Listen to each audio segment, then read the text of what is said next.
তালের খাবার আপনারা তো অনেক ধরনেরই খেয়েছেন, তো এইভাবে একবার সুজি দিয়ে তালের পরোটা বানিয়ে দেখুন তো কতটা সুন্দর খেতে হয়। তা আপনারা বাড়িতে না তৈরি করলে বিশ্বাসই করতে পারবেন না। দেখুন কতটা সুন্দর হয়েছে, সম্পূর্ণ কিন্তু সুজি দিয়ে তৈরি এই তালের পরোটা। এইভাবে কিন্তু আপনারা একবার বাড়িতে তৈরি করে দেখুন, আর দেখুন কতটা সুন্দর হয়েছে আর পুরো নরম হয়েছে। আর এই সুজির পরোটাগুলো এতটা নরম হয়েছে যে মুখে দিলেই মিলিয়ে যাবে। তো আমি তো বলবো একবার আপনারা বাড়িতে তৈরি করে দেখুন। সম্পূর্ণ ভিডিওটা দেখতে থাকুন, আশা করছি আপনাদের খুবই ভালো লাগবে। এখানে দেখুন আমি তালের শাঁস নিয়ে নিলাম, তালটা চেঁচে তালের শাঁসটা বের করে নিয়েছি। তো এখানে আমি এক বাটি তালের শাঁস নিয়ে নিলাম, আর এখানে দেখুন আমি এক প্যাকেট সুজি নিয়ে নিলাম। তো আপনারা দেখতে থাকুন আমি কিভাবে তাল দিয়ে সুজির পরোটাটা তৈরি করি। দেখুন এখানে আমি উনুন জ্বালিয়ে একটা কড়া বসিয়ে নিলাম। এইবারে আমি যে তালের শাঁসটা প্রথমে কড়াতে দিয়ে দেবো, দিয়ে একটু গরম করে নেব।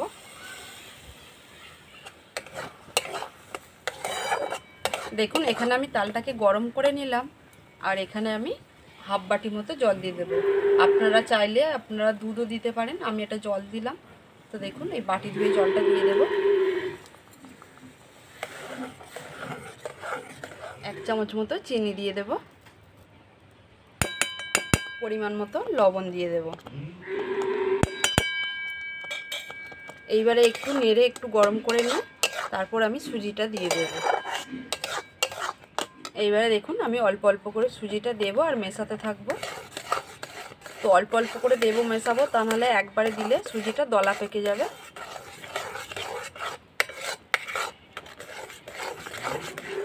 সুজিটাকে নেড়ে চেড়ে একটা ডো তৈরি করে নেব।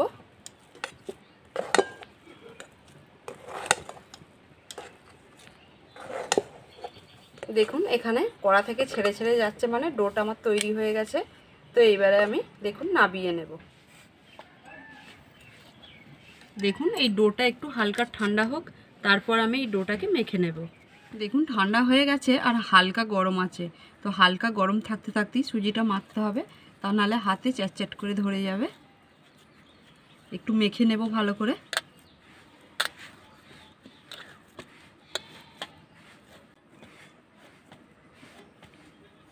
এখানে দেখুন আমি খুব সুন্দর করে মেখে নিলাম সুজিটা।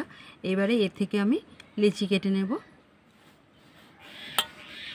দেখুন এ থেকে আমি পরোটার আকারে লেচিগুলো কেটে নেব, ঠিক এরকম সাইজের করব।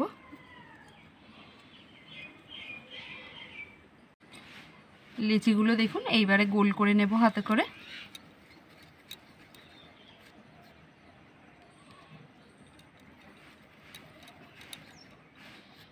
দেখুন এখানে আমি লেচিগুলো গোল করে নিলাম।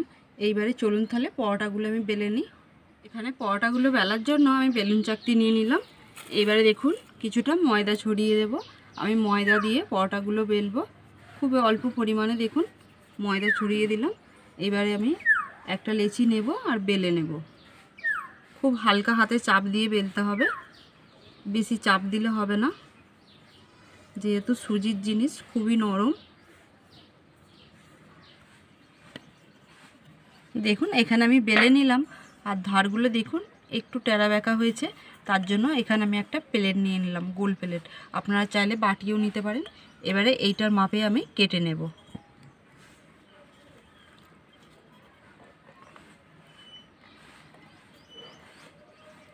বাকি অংশটা দেখুন বাদ দেওয়ার নয়, এটাও কিন্তু পরোটা তৈরি হয়ে যাবে।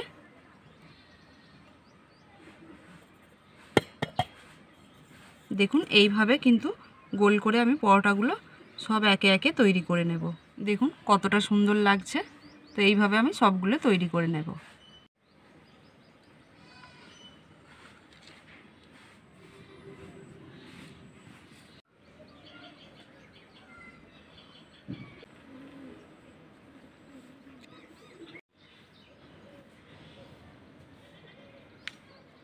দেখুন বন্ধুরা এখানে আমার সব পরোটাগুলো বেলা হয়ে গেছে। তো চলুন তাহলে এইবারে আমি পরোটাগুলো তৈরি করে নিই।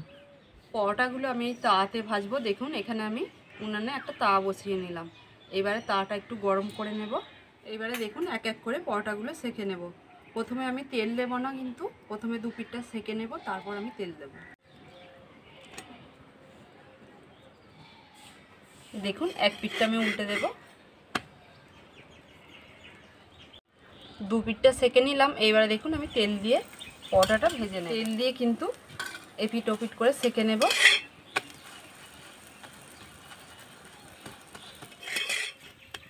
দেখুন এখানে আমার পরোটাটা হয়ে গেছে। দেখুন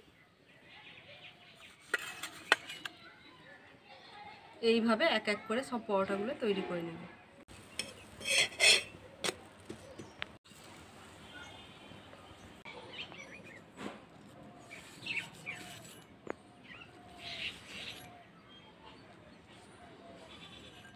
দেখুন বন্ধুরা, এখানে আমার সব পরোটাগুলো হয়ে গেছে। দেখুন কতটা সুন্দর লাগছে পরোটাগুলো। দেখুন বন্ধুরা, থাম্বনেল নেওয়ার জন্য একটু সাজিয়ে নেব। দেখুন কতটা সুন্দর হয়েছে। দেখুন পরোটাগুলো খেতে কিন্তু খুবই সুন্দর হবে। আর এই পরোটাগুলো খুবই নরম, সুজির পরোটা খুবই নরম হবে। এখানে আমি সাজিয়ে নিলাম। আর কতটা সুন্দর লাগছে দেখুন পরোটাগুলো, খেতে কিন্তু খুবই সুন্দর হবে। এইভাবে কিন্তু আপনারা একবার তৈরি করে দেখবেন। আর সুজির পরোটা তাল দিয়ে খুবই নরম আর খুবই খেতে সুন্দর। দেখুন পুরো নরম হয়েছে। দেখুন পরোটাগুলো পুরো নরম সুজির পরোটা। তো এইভাবে আপনারা অবশ্যই বাড়িতে বানাবেন। তো বন্ধুরা, তালের সুজির পরোটার রেসিপি তো আমি আপনাদের সাথে শেয়ার করলাম। আপনারা অবশ্যই এইভাবে বাড়িতে বানাবেন, বানিয়ে দেখবেন, খেতে কিন্তু খুবই সুন্দর হয়। তো আমার এই ভিডিওটা যদি ভালো লেগে থাকে একটা লাইক করবেন, বন্ধুদের সাথে শেয়ার করবেন। বন্ধুরা, আপনারা যদি আমার চ্যানেলে নতুন হয়ে থাকেন চ্যানেলটিকে সাবস্ক্রাইব করে রাখার অনুরোধ রইল। আপনারা তাহলে সকলে ভালো থাকবেন, সুস্থ থাকবেন, ঝাল মিষ্টি রান্নাঘর চ্যানেলে পাশে থাকবেন। ভিডিওটি আজকের মতো এখানে শেষ করছি। দেখা হচ্ছে পরের একটি রান্নার ভিডিও নিয়ে। ধন্যবাদ।